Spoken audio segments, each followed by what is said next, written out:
Olá, tudo bem? Já está com tudo preparado para a nossa aula? Eu acredito que sim. A gente sabe que tem que estar com as mãos lavadas, com o material preparado, tudo higienizado para a nossa aula. Não se esqueça, eu sou a professora Alessandra e a nossa aula é de língua portuguesa. Então pega lá o seu caderno e anota bem bonitinho lá a data de hoje. Essa aula é a aula 15 de língua portuguesa. Deixa anotado e já vai vendo nos seus registros, nas suas anotações, o que a gente estava vendo nas aulas anteriores. Você lembra o que a gente viu na aula passada? Nós tínhamos começado um assunto bem curioso, algo que despertou a nossa vontade de aprender, né? Tenho certeza que você ficou com vontade de conhecer bem mais. Nós começamos a ver um pouquinho sobre os deuses do Olimpo. Lembram deles? Os deuses gregos, os principais deuses. E nós até fizemos uma leitura bem interessante dessa imagem, né? A forma como que ela está organizada lá. Preste atenção nisso. Aquele raio que está na mão de Zeus, que perpassa por todos os outros deuses que estão ali representados. É uma maneira de organização desse tipo de texto. Para não ficar mostrando quem que manda em quem, tem uma outra maneira de representar. Não está escrito ali com palavras, mas a gente consegue perceber como é que foi organizado e está dizendo que quem comanda tudo aquilo ali é aquele que segura o raio na mão, o raio que passa por todos os outros. Interessante essa representação, né? E eu já tinha te perguntado também se você sabia o que era um tridente. E nós vimos o que aparecia na mão de cada um daqueles deuses ali representados, todos com um raio. E aí você já sabe qual deles tem um tridente, não sabe? E a gente vai saber um pouquinho mais sobre cada um deles. Eu só quero te chamar a atenção também para uma deusa que eu destaquei ali, que tem uma coruja no ombro. Como está aprendendo a fazer relação entre todos os textos, o que a gente já conhece, o que a gente ainda quer aprender. Mas nós vimos nas aulas anteriores, já faz um tempo, aqueles ajudantes das bruxas, vocês lembram disso? Tinha um que era a coruja, e a coruja ajudava na memória. Vocês lembram disso? Então vai ser bem importante para a gente conseguir relacionar agora também a que deusa ele está relacionado, tá? A coruja está relacionada. Mas vamos ver aqui os outros que estão apresentados para a gente. Vamos pensar lá na história do tridente e vamos conhecer um pouquinho mais sobre Poseidon e Hades nesse momento. Então, leia aqui comigo. Poseidon, o irmão mais velho de Zeus e Hades, é o deus do mar. Com o movimento de seu tridente, causa tempestades e terremotos, e sua fúria é famosa entre os deuses. Poseidon vive procurando aumentar seus domínios em diferentes áreas da Grécia. Então a gente sabe que esses dois, eles estão colocados ali, lado a lado, para a gente poder fazer até uma comparação, são os irmãos de Zeus, mas Zeus é quem comanda. Então, nós vimos que o tridente pertence a Poseidon. E vamos ver o que mais a imagem nos ajuda na compreensão desse texto. Então, sabemos que Poseidon é o deus do mar. Então, chamei atenção para a palavra mar. O que na imagem, nessa representação desse deus, do Poseidon, remete a mar, já que sabemos que ele é Deus do mar. Vamos observar com cuidado. Olha o que aparece lá na imagem. Ele tem uma concha que está ali com um adorno, com um enfeite na testa. Ele tem um cavalo marinho como colar e não podemos deixar de chamar atenção para o tridente que já está ali representado. Certo? Vocês viram como a imagem ajuda a compor? A gente conseguiria relacioná-lo ao mar, mesmo que eu não tivesse lido o texto? Ficaria um pouco mais fácil, não ficaria? E vamos ver o que temos a respeito do Hades. Mesmo sendo irmão de Zeus e Poseidon, não vive no Monte Olimpo.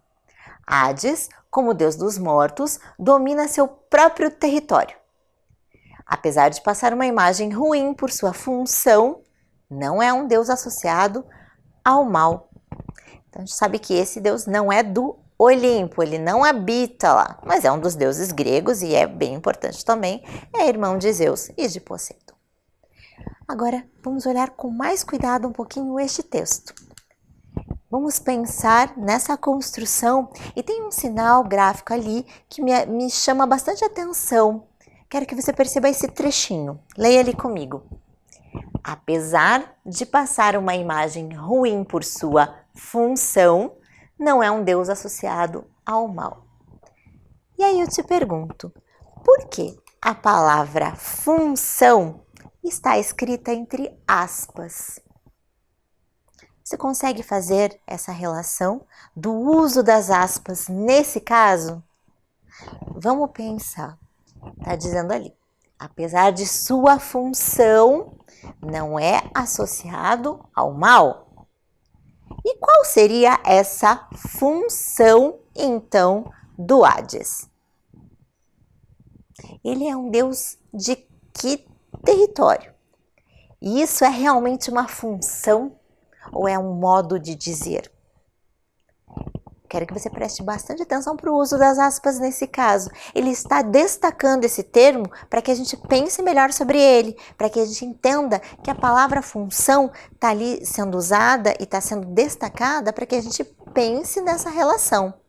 Qual seria essa função? É de fato uma função? Por que está sendo usado dessa maneira?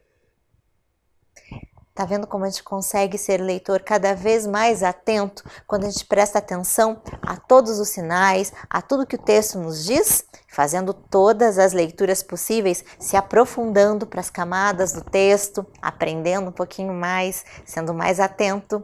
Isso ajuda a atiçar a nossa curiosidade e nos ajuda a aprender. Vamos conhecer um pouquinho mais? Vamos ver o que mais tem sobre os outros deuses que foram ali apresentados? Zeus, o filho mais novo de Cronos e Reia, é o líder dos deuses que vivem no Monte Olimpo. Ele impõe a justiça e a ordem, lançando relâmpagos construídos pelos ciclopes.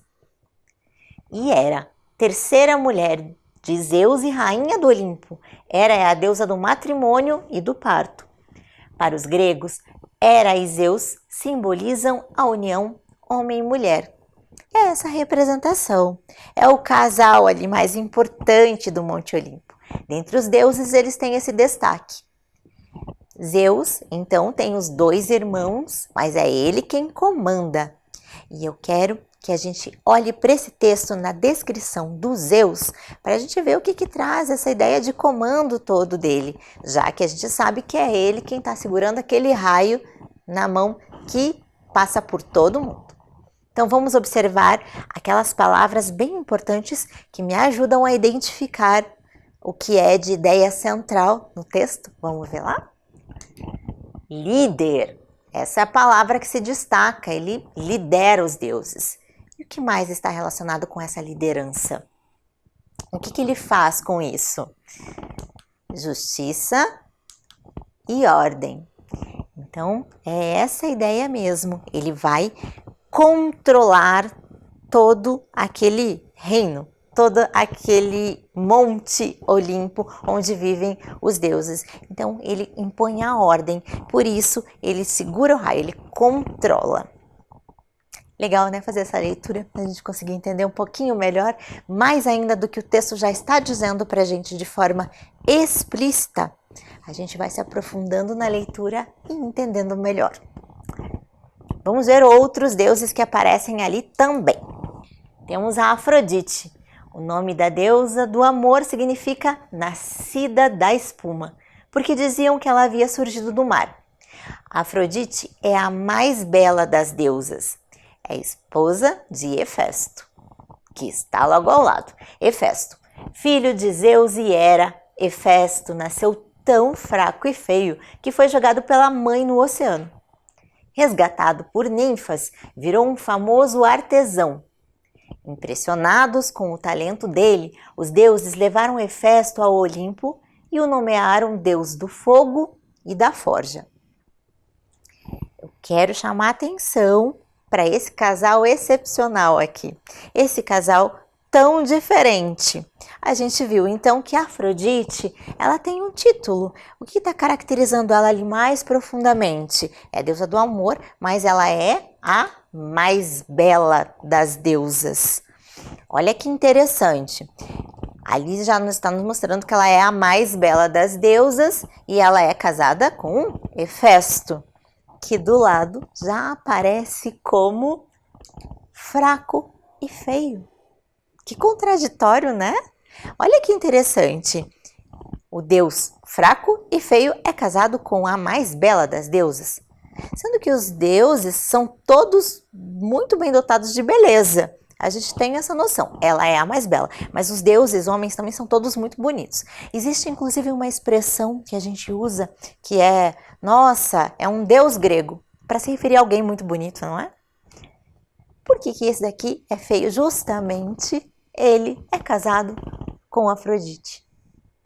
Olha que interessante, né? Que coisas, então, essas relações são também bastante interessantes para a gente ver.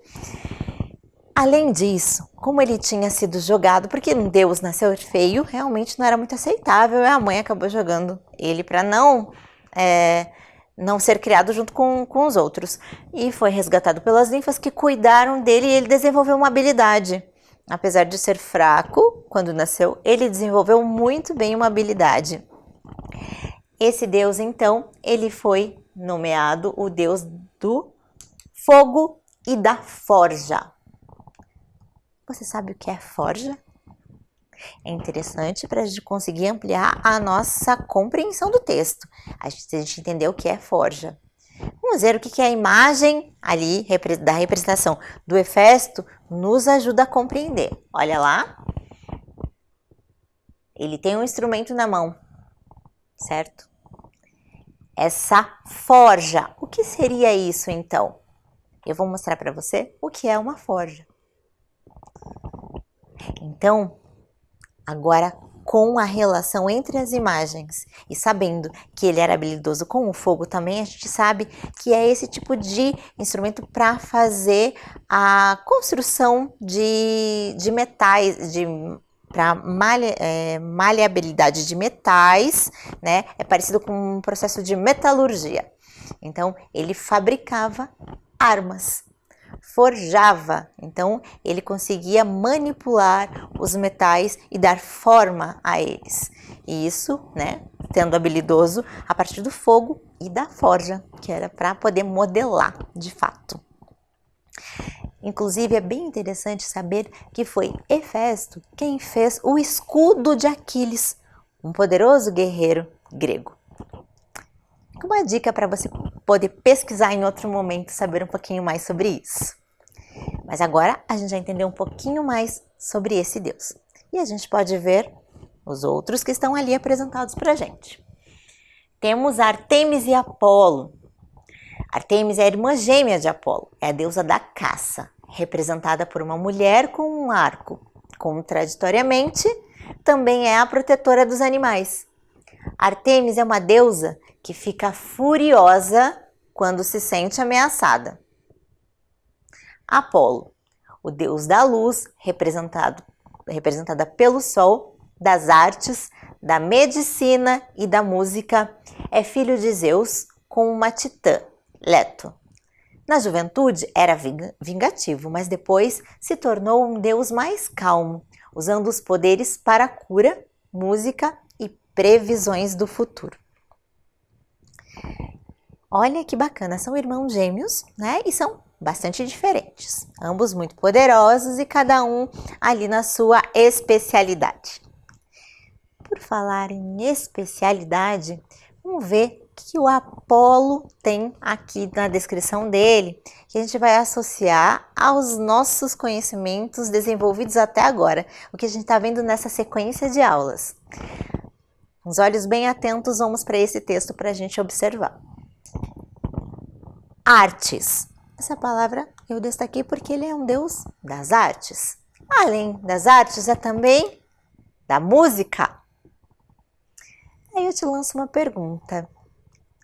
Qual será dos tipos de aprendizes que o Apolo é então?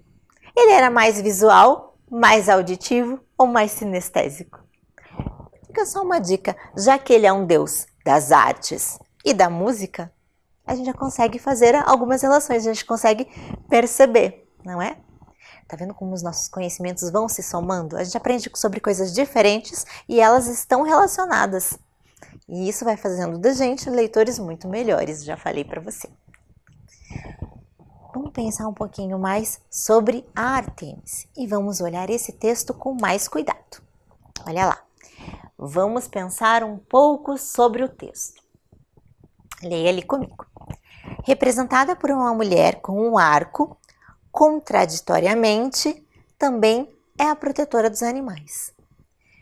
Chamei a atenção para esse trechinho do texto apenas, porque eu quero que você leia comigo e observe com atenção esta palavra. Contraditoriamente. Por que ela está sendo usada ali? Qual é a função dessa palavra? E o que há, então, de contraditório entre as ideias ali relacionadas? Vamos pensar comigo? Representada por uma mulher com um arco, certo? Um arco e a flecha. Ao mesmo tempo, ela é protetora dos animais. Há algo de contraditório de fato nessa representação com o arco e a ideia de proteção de animais? Por quê? Pensa lá comigo. Uma deusa que é uma deusa da caça, né? Certo? Ela usa aquele instrumento para caçar e ela também protege os animais. Por isso diz que é contraditório, que as ideias são opostas, uma vez que aquele arco pode ser utilizado para matar animais, mas ela é protetora dos animais. Interessante, né? Mas a gente tem que pensar no uso adequado de cada termo quando eu estou relacionando as ideias. Se eu usei a palavra contraditoriamente, é porque eu estou falando de ideias que são contrárias, são opostas, são ideias que não combinam entre si. Então você deve estar sempre bem atento para o uso dessa palavra, certo? A gente só vai usar contraditório ou ao contrário, termos parecidos quando falamos de ideias completamente diferentes, completamente contrárias uma à outra, certo? Vamos ver um outro deus aqui para a gente poder conhecer um pouco mais sobre os deuses gregos. Ares, o terrível deus da guerra, é outro filho de Zeus e Hera. No campo de batalha, pode matar um mortal apenas com seu grito de guerra. Pai de vários heróis humanos que são protegidos ou filhos de deuses, Ares era bonitão, mas de caráter nada confiável. Olha que interessante. A gente sabe então que o Ares, deus da guerra, a gente tem ali uma importante informação a respeito dele. Veja, era bonitão, era um deus grego, realmente, como a gente pode se direcionar a esses deuses, dizendo que eles sempre eram muito bonitos, mas esse chamava atenção, por isso que tem essa descrição sobre ele. Olha o poder dele, deus da guerra, que era capaz de matar um mortal com seu grito. Pensa na potência desse grito, gente. Tem uma história chamada Ilíada, que conta a guerra de Troia, inclusive, a gente vai saber um pouquinho mais sobre ela, que conta de alguns guerreiros que realmente eram muito fortes, que eram protegidos por esses deuses na história. Por isso que eles eram tão poderosos e conseguiam enfrentar os seus oponentes com grito. Pensa no poder desse grito. Olha lá uma informação que está sendo colocada e de que maneira ela está sendo colocada. Olha para o texto junto comigo. Pai de vários heróis, é a informação que temos antes, humanos que são protegidos ou filhos de deuses. Veja que essa informação foi adicionada ali para ela ganhar, né, um destaque, para que ela seja inserida ali naquele texto. Ela foi colocada com dois travessões. Vocês conseguem ver que antes dessa informação tem um travessão e depois tem outro. E só depois a vírgula. O fato de ela estar ali inserida entre travessões tem alguma explicação. E a gente vai pensar sobre o uso deste sinal aí e por que ele está sendo usado dessa forma. O que essa informação tem de importante, de relevante, para que ela seja colocada dessa maneira? Por que houve esse uso? A gente vai pensar um pouquinho mais sobre isso. A gente vai ver por outros exemplos também. Vamos ler a imagem junto. Nós sabemos que Ares é o deus da guerra. O que mostra ali de elementos que estão relacionados à guerra? Olhe bem para a representação do Ares. Nós temos o elmo, aquela espécie de capacete que era tipicamente usado por os guerreiros antigamente. A própria expressão facial dele demonstra que ele está ali. Pode ser que ele esteja se preparando para aquele grito terrível ali que mostra que ele faz. Vamos pensar em outros deuses agora. Vamos conhecer mais dois deles, Hermes e Atena. Hermes, filho de Zeus com a deusa Maia, o mensageiro dos deuses, é protetor de viajantes e mercadores, representado como um homem de sandálias com asas. Já ouviu falar do Hermes, né? Esse mensageiro. Pensa lá o que a gente tem de elementos que ajudam a compor essa ideia de mensageiro. Tá, meu Deus, mensageiro, tá ali destacadinho. Mas agora olha para a representação da imagem. Que ideia dá essa de mensagem, de algo que vai ser levado? São essas asas, né? Elas ajudam a compor a ideia de ser um mensageiro, aquele que leva a mensagem, por isso das asas. Se você já tinha feito aquela relação naquela tabelinha do que eu já sabia, falando do que você já conhecia dos filmes, e aí eu até citei alguns filmes que você poderia ter visto, já deve ter se lembrado do Hermes em alguma passagem, né? E a Atena é a deusa da sabedoria e filha de Zeus com a primeira mulher dele, Metis. Seu símbolo é a mais sábia das aves, a coruja. Habilidosa e especialista nas artes e na guerra, Atena carrega uma lança e um escudo chamado égide. Lembra que eu pedi para vocês prestarem bastante atenção àquele animal que estava acompanhando essa deusa? Porque ela é a deusa da sabedoria. E a representação da sabedoria ali está na coruja, que era aquela que também ajudava na memória. Lembram-se disso? É importante a gente ir ampliando os nossos conhecimentos, não é? Então, sempre faça essas relações.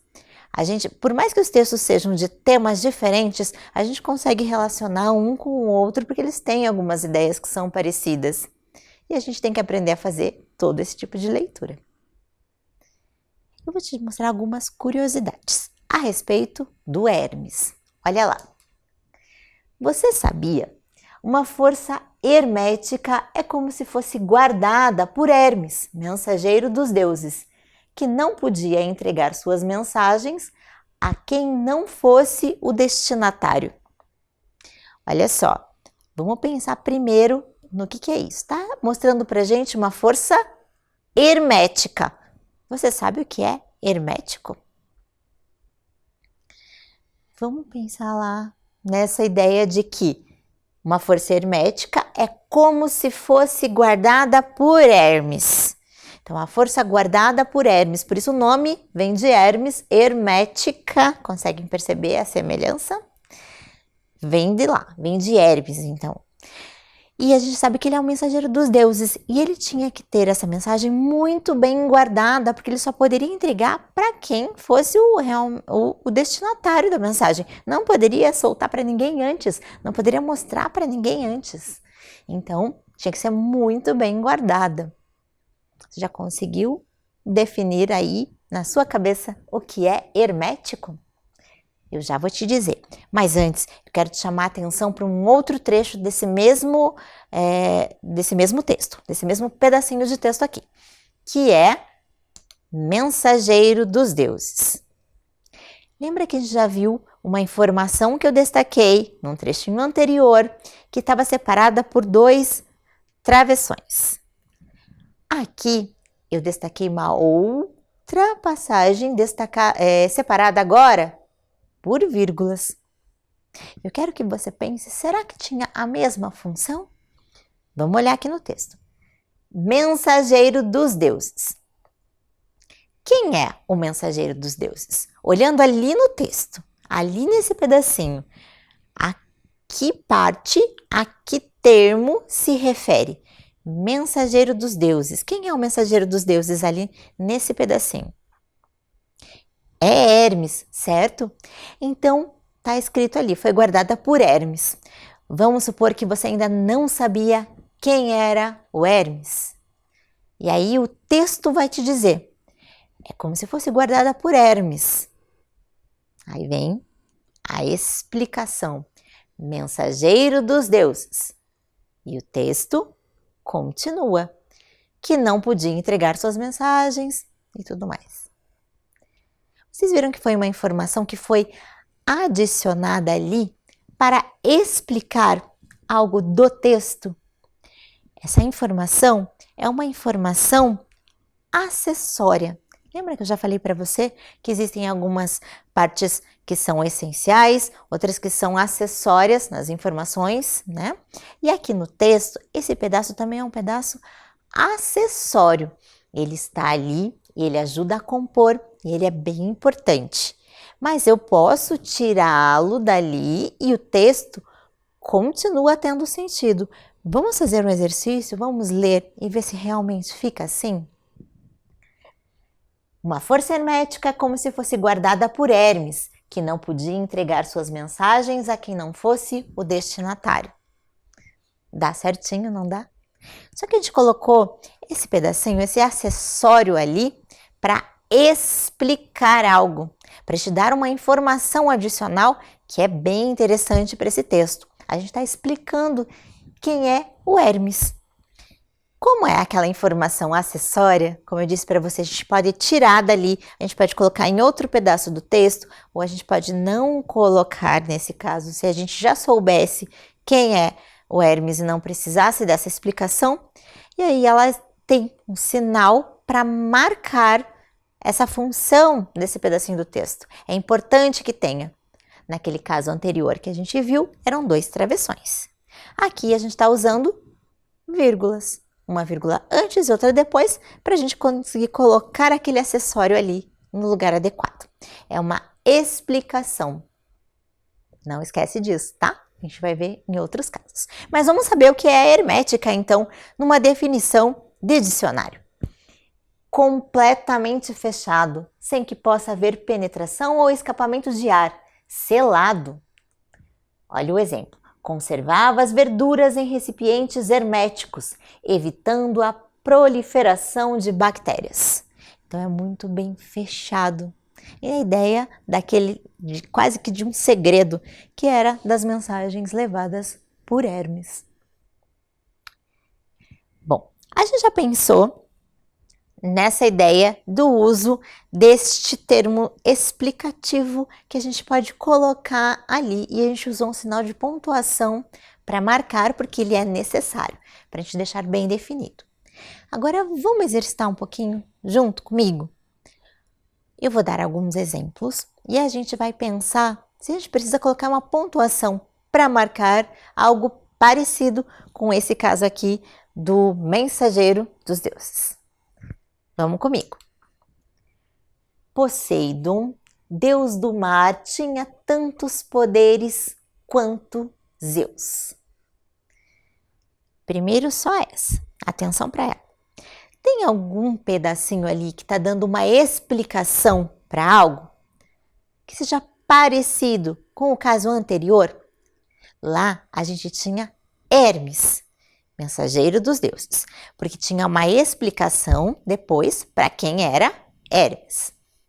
Aqui a gente tem alguma explicação para alguma coisa logo depois? Já vi que você percebeu que sim. A gente está apresentando Poseidon e a gente está dizendo quem é o Poseidon. E quem é o Poseidon? Deus do mar. Como é que eu marco essa explicação que vem depois para me ajudar a compreender o texto? Vamos fazer exatamente como no caso do Hermes anteriormente. Vamos colocar vírgulas. Então, a gente sabe que a gente tem que separar esse pedaço explicativo, marcando com vírgula antes e com vírgula depois. Então, nós vamos colocar uma vírgula depois de Poseidon e depois de mar. Ou seja, nós vamos deixar marcado esse pedaço, porque ali está indicando que é uma explicação para aquele termo que vem antes, que é Poseidon. Ou seja, Deus do mar. Quem é esse Deus do mar? É Poseidon, o termo que está ali anterior. Veja que é uma explicação, né? E se eu tirasse esse pedaço, também daria para compreender. Poseidon tinha tantos poderes quanto Zeus. A gente consegue entender a informação, mas tem esse termo acessório, esse pedacinho explicativo que me ajuda na informação. Vai ficar mais fácil para você fazer a próxima junto comigo. Veja lá, uma informação nova que eu estou te dando aqui. O cão Cérbero, o braço direito de Hades, tinha 3 cabeças. É Cérbero, não é cérebro, tá, gente? A gente ativa o cérebro para não confundir aqui agora. Mas esse cão, então, que a gente já sabe que é o braço direito de Hades. Qual é a informação que está explicando a respeito de algum termo ali da nossa frase? Ficou fácil, né? A gente, inclusive, não conhecia esse ainda, então agora pra gente é um fato novo. Então, eu tenho uma explicação para quem é Cérbero. E quem é Cérbero?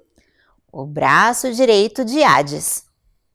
Então, a gente sabe que a informação ficaria assim. O cão Cérbero tinha 3 cabeças. É essa a informação que tem. Mas eu estou dando uma explicação, porque eu quero te dizer quem é o Cérbero.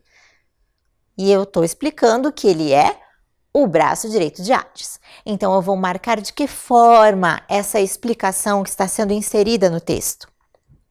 Com vírgulas. E eu vou marcar uma vírgula antes e uma depois, para deixar esse termo bem marcadinho, como ele deve ser. Vamos ver lá?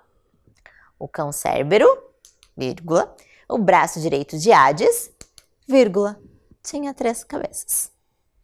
Perceberam que aquele pedacinho foi inserido ali, com vírgula antes e depois, para deixar bem marcado, como precisa ser, para que a gente entenda que aquele pedaço é uma explicação, tá certo? Acho que você já entendeu muito bem, vai ficar fácil de fazer a próxima. As próximas, são mais 2 frases que eu tenho ali. Hefesto, deus da metalurgia, foi o escolhido para se casar com Afrodite. A gente já falou que é um caso bem curioso ainda, né? Hefesto foi escolhido para se casar com Afrodite, essa informação, mas tem uma explicação. Está dizendo quem é Hefesto. E essa explicação vai ser marcada por vírgulas. Então, a gente vai colocar uma vírgula antes e uma depois, do mesmo jeito. Então, olha lá, Hefesto, deus da metalurgia, foi escolhido para se casar com Afrodite. Tranquilo, né, gente? Agora eu vou apresentar para você 2 textos ali e falar um pouquinho sobre eles. E aí a gente tem a informação explicativa também. Então vamos ver? Ilíada e Odisseia, poemas épicos, são atribuídos ao poeta grego Homero. São textos muito antigos, a gente vai ouvir um pouquinho sobre eles só. Mas a gente não sabe ainda. Ilíada e Odisseia, você já tinha ouvido falar, inclusive? Bom, se você não sabia, precisou de uma informação adicional para dizer o que são esses textos aí, o que é Ilíada e Odisseia. Vamos marcar essa explicação para esses termos com vírgulas. Então, Ilíada e Odisseia, poemas épicos, são atribuídos ao poeta grego Homero. Ficou assim, ficou fácil, né? Então, se eu tirar aquele pedacinho, poemas épicos, Eu sei que Ilíada e Odisseia são atribuídas ao poeta grego Homero. E agora a gente sabe que Ilíada e Odisseia são poemas épicos. Épicos porque contam feitos heróicos. Bem importante a gente saber, né? Agora a gente viu o uso dessas vírgulas para uma situação específica, em várias vezes, repetidamente aqui. E eu quero que você pegue o seu caderno e anote lá o que você aprendeu observando essas frases a respeito desse uso da vírgula, com que intenção, por que elas foram usadas nesses casos ali. Anote lá no seu caderno. Então a gente conseguiu anotar ali uma importante regra de uso da vírgula. A gente sabe que a vírgula pode ser usada então para a gente marcar explicações que são inseridas nas frases. O que você anotou no seu caderno, a maneira com que você anotou, pode ser diferente, com outras palavras, mas é importante que se mantenha essa ideia de que a gente usa a vírgula para isso. É uma regra, a gente vai usar sempre. Você viu que em todos aqueles casos a vírgula apareceu ali. As vírgulas apareceram ali porque tinha uma antes e uma depois para marcar aquelas explicações. Então a gente deve sempre usar, sempre que formos fazer uma explicação semelhante àquelas. Combinado? Tá registrado, você aprendeu, você viu vários exemplos e vai usar nos seus textos. Tenho certeza de que você não vai esquecer disso. Vamos conhecer agora essas histórias aí, as últimas que a gente falou, dos poemas épicos, que são a Ilíada e a Odisseia. Vamos ver rapidamente aqui. Narizinho ficou curiosa com uma expressão que ouviu, presente de grego. Foi o Rabicó quem disse isso quando ganhou um presente que achou mal intencionado. Depois de investigar, Narizinho descobriu que a expressão está ligada a um famoso episódio descrito num poema antigo chamado Ilíada. Dizem que Ilíada foi escrito pelo poeta grego Homero. Esse poema conta parte da história da Guerra de Troia, que envolveu gregos e troianos. A guerra começou quando Paris, príncipe de Troia, raptou a bela Helena, mulher do rei de Esparta. O conflito durou mais de 10 anos e envolveu vários heróis, como Aquiles, maior guerreiro grego, e Heitor, líder dos troianos. Muitos deuses também tomaram partido nessa disputa. Atena, Hefesto, Hera e Poseidon ficaram a favor da Grécia. Afrodite, Apolo, Ártemis e Ares apoiaram os troianos. Os gregos conseguiram derrotar Troia depois que Odisseu, rei da pequena ilha grega de Ítaca, teve a ideia de construir um enorme cavalo de madeira, que foi deixado na frente dos muros de Troia. Acreditando que era um presente em sinal de paz, os troianos levaram o cavalo para o interior da cidade, sem saber que havia guerreiros escondidos dentro dele. Durante a madrugada, os gregos saíram do esconderijo e abriram as portas da cidade para que o exército de Menelau entrasse e destruísse Troia. É por isso que, hoje, quando alguém ganha algo ruim, é comum dizer que foi um presente de grego. Terminada a guerra, os gregos voltaram para casa, mas as coisas não foram fáceis para Odisseu. Poseidon, o deus dos mares, fez de tudo para impedir que o guerreiro voltasse para sua amada Penélope. Depois de uma dramática viagem que durou 20 anos, Odisseu conseguiu retornar e recuperar o trono de Ítaca. Essa aventura está contada em outro poema de Homero chamado Odisseia. Interessante, não é? E a gente saber que a guerra toda começou por causa de uma mulher, Helena, a mais bela das mortais. Não é das deusas, lembra? É das mortais. E deu essa confusão toda. Você percebeu que nesse texto tem várias funções explicativas? Todas estão devidamente marcadas com vírgulas antes e depois? Para explicar vários termos que tem ali? Para dizer quem são alguns daqueles deuses, alguns daqueles heróis? Bacana, né? A gente já começa a ter esse olhar mais atento. É muito importante isso para as nossas leituras. Vamos olhar, então, com mais cuidado, um pedacinho que tem ali. Mas antes, eu quero que você preste atenção ao uso dessa expressão, presente de grego. Então, quando a gente ganha um presente de que não gosta muito, que chama atenção, um presente de grego. Por quê? Na verdade, esse cavalo, que foi um presente dado, olha o uso das minhas aspas aqui, um presente dado, estava recheado de guerreiros que entraram e destruíram a cidade de Troia. Foram os gregos que deram aquele presente, aquele falso presente. Na verdade, estava todo recheado de guerreiros que derrotaram a cidade. Então, por isso, o presente de grego é algo que é mal intencionado, né? Foi só uma fachada. Vamos olhar esse texto aqui um pouquinho mais, com cuidado. Narizinho ficou curiosa com uma expressão que ouviu, presente de grego. Lembra lá desse pedacinho, né? Então, esse termo é um termo que é bastante usado ainda hoje, você pode ter ouvido.